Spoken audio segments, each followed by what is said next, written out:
Puji Tuhan saudara sekalian, kita semuanya diberkati Tuhan karena Tuhan Yesus baik sekali terhadap kami semuanya.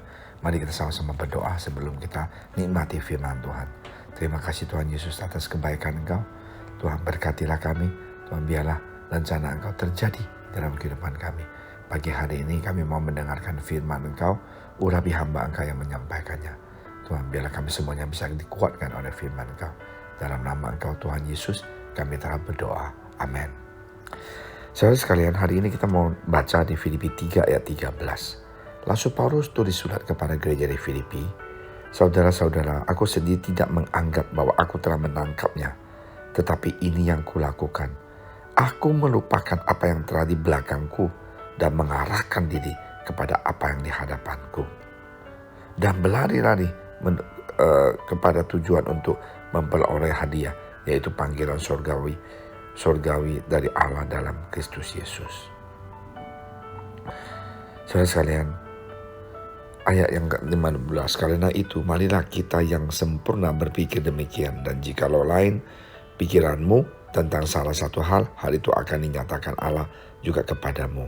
Tetapi baiklah tingkat pengertian yang telah kita capai, kita lanjutkan menurut jalan yang telah kita tempuh. Nah, Rasul Paulus mengatakan, ada satu hal yang kulakukan, yaitu lupakan yang di belakang. Nah, di dalam kehidupan manusia di dunia ini, saudara sekalian, kita pasti akan lihat banyak sampah. Ya, sampahnya itu kalau tidak dibersihin akan tumpuk di sana. Ya, lingkungan akan menjadi kotor dan banyak virus ya, banyak penyakit dan banyak segalanya. Nah, kalau kita bersihkan akan lebih enak dan nyaman. Begitu juga di hati kita.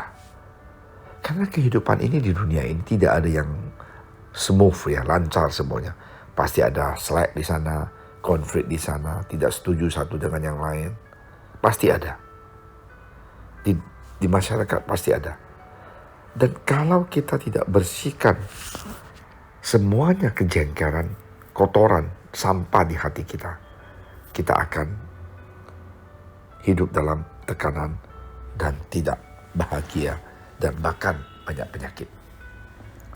Nah, karena itu Rasul Paulus mengajak kita dan ingatkan kita, marilah kita lupakan segalanya, kepahitan, kedengkian, kegagalan, dan segalanya kekhawatiran.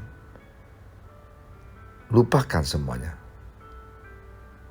Karena kalau kita ingat terus, ya, ini tumpuk di dalam hati kita, kita akan jauh dari Tuhan. Contohnya, kita benci dengan orang itu. Kita tidak mau berdoa buat dia, kita kesel dengan dia. Nah, lama-kelamaan kita akan merasakan udah biasa, udah ngapain ketemu dia. Orang ini gak benar. Nah, itulah. Tidak boleh. Nah, ada seorang ayah, dia bawa anaknya ke kamar dia lihat nih pintunya bagus, dan dia pakai paku ya untuk, dan juga masukin paku dan katakan, anak ya, sekarang kamu cabut pakunya. Sesudah cabut, dia sudah anaknya lihat ada apa, masih ada lubang jejak di sana. Dan bapaknya mengatakan, waktu pintu ini sebelum ada dipaku bagus, sekarang ada tanda, ada lubang ya bukan? Begitu juga dosa kita. Nah, dosa kita itu masuk ke dalam hidup kita, kita merasakan gak enak. Ya, ada tandanya, ada lubangnya, ada jejaknya di sana.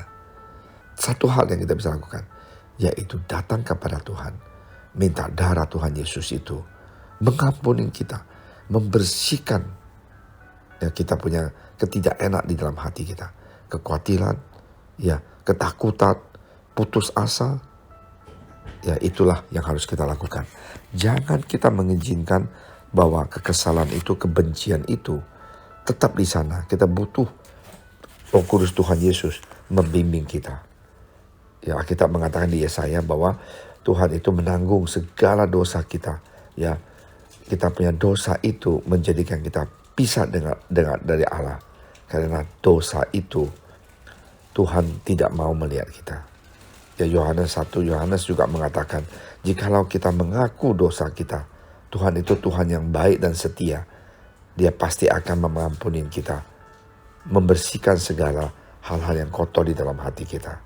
Marilah saudara sekalian, kita mau lupakan dulu, tapi harus kita mau bertobat dan ngaku di hadapan Tuhan.